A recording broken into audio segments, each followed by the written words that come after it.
Well, we begin tonight with what Donald Trump had to say on the campaign trail today.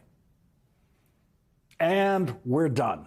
Because, once again, the laziest presidential campaigner since the invention of jet travel did not campaign again today.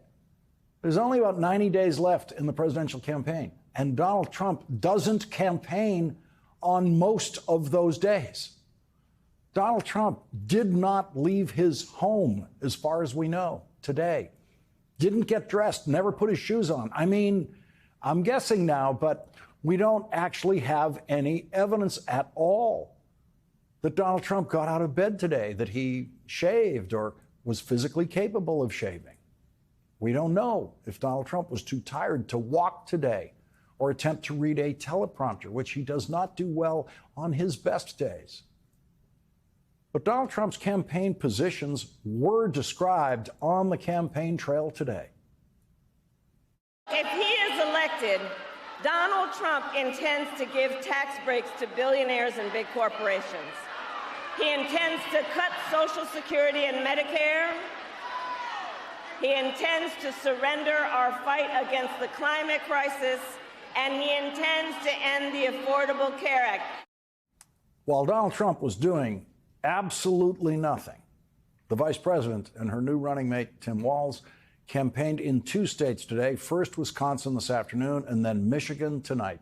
In her speech in Detroit tonight, the vice president encountered her first protesters. We will show you how Kamala Harris handled that.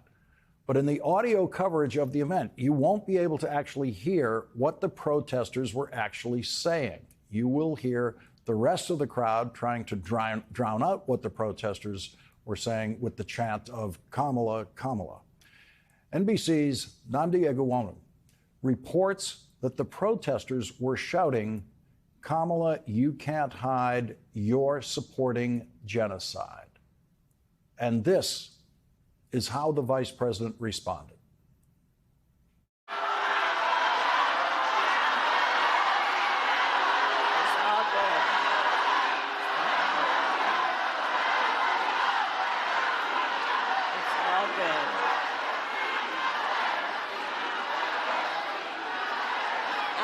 Because we believe in democracy. Everyone's voice matters, but I am speaking now. I am speaking now. You know what? If you want Donald Trump to win, then say that, otherwise I'm speaking.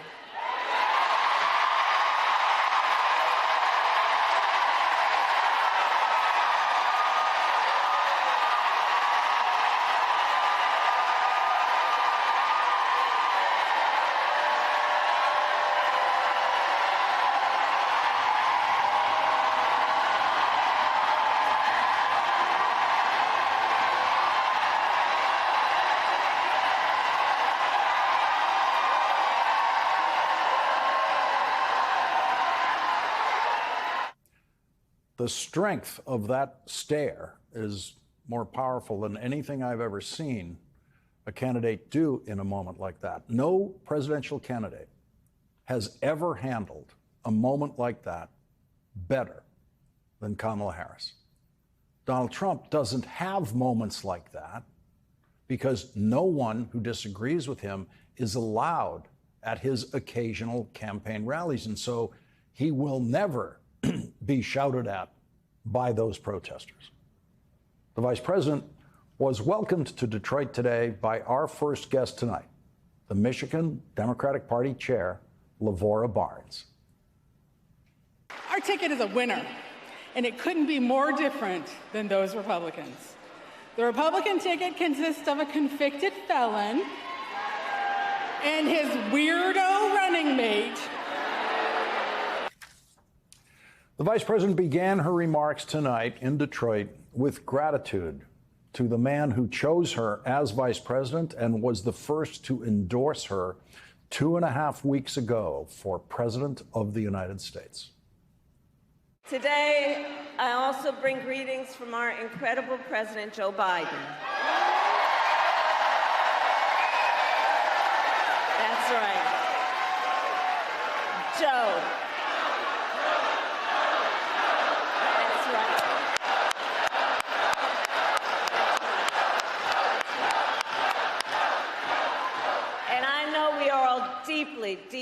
grateful to Joe for his lifetime of service to our nation, and we thank you, Joe Biden, each and every day for all you are and all you still have yet to do.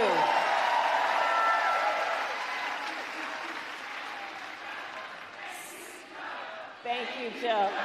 Thank you, Joe. Thank you, Joe. Thank you, Joe. Thank you, Joe. Thank you, Joe. That's right. I'm going to tell him what you said. Other chants broke out today. The chant, lock him up, broke out during the vice president's speech in Wisconsin and again tonight in Michigan.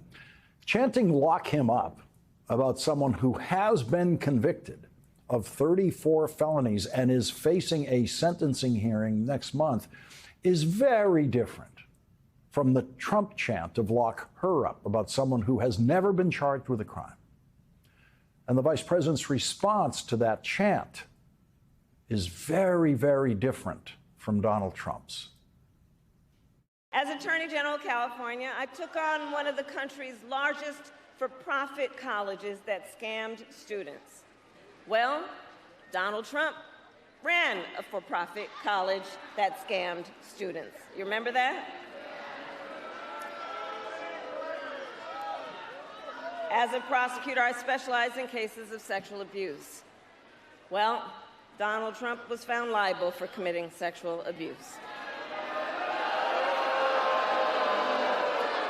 As Attorney General, I held the big Wall Street banks accountable for fraud. Well, Donald Trump was just found guilty of fraud. 34 counts, to be exact.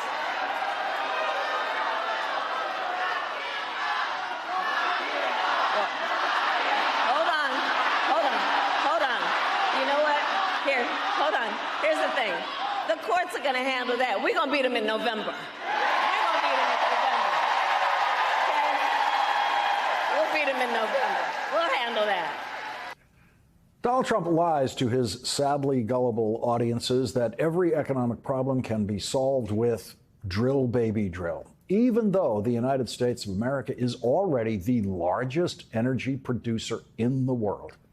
Here's what the vice president said tonight in Michigan about inflation.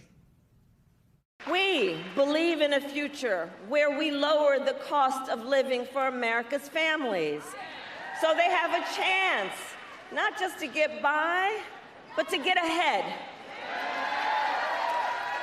Because look, while our economy is doing well by many measures, prices for everyday things like groceries are still too high.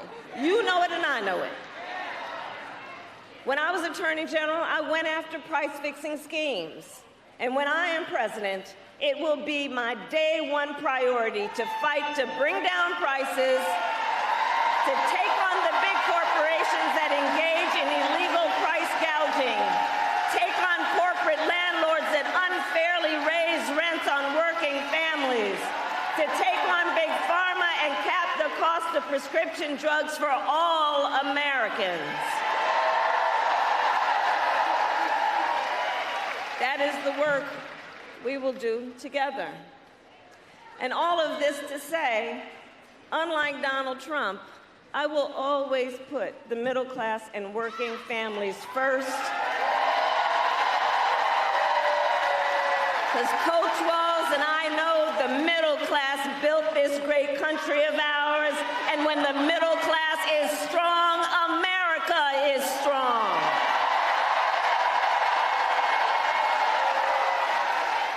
Tonight, the vice president told Michigan voters and the country and the world why Donald Trump should never again be president of the United States.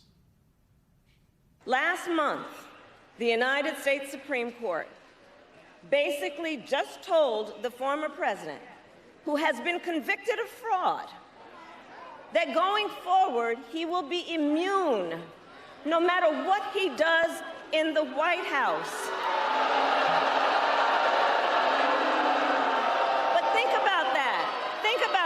Think about what that means. Think about what that means. The man has openly vowed, if reelected, that he will be a dictator on day one.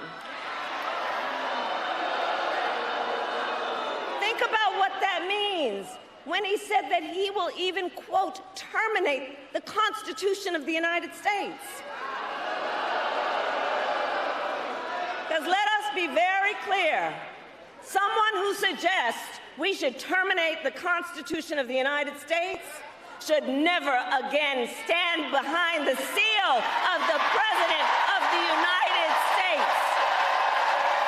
Never again.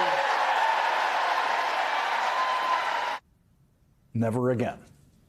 The vice president told her Wisconsin supporters this afternoon and her Michigan supporters tonight what she needs from them to win those important states. So in the next 90 days, we need you to use your power. We need you to knock on some doors. We need you to register folks to vote. We need you to organize and energize and mobilize and make your voices heard. So Michigan, I ask you, are you ready to make your voices heard? Do we believe in freedom? Do we believe in opportunity? Do we believe in the promise of America? And are we ready to fight for it? And when we fight, we win. God bless you and God